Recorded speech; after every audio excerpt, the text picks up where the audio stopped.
Toyota Wigo 2022 yung model. Ayan. Ayan, napakarumi ng kanyang intake.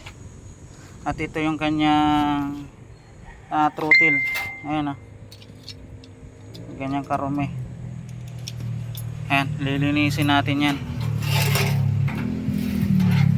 Sobrang dumi. At saka magpapalit tayo ng spark plug. Ayan, so 3 cylinder ito, 2022 year model. Ayan, so pati kanyang air filter palit din. Ayan, so shout out sa may mga Toyota Wigo dyan.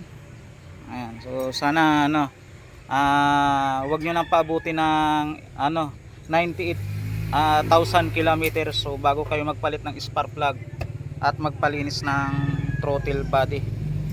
Ayan, so dapat mga 40, 45 or 60,000 kilometers so dapat maglinis kayo ng kanyang throttle body. Ayan, so spark plug dapat every 40,000. Ayan, tapos yung air cleaner so every change oil. Ayan, sabay yung air cleaner, yung air filter at saka yung yung oil filter, sabay-sabayan bawat mag-change oil. So ayan, please subscribe, like and share.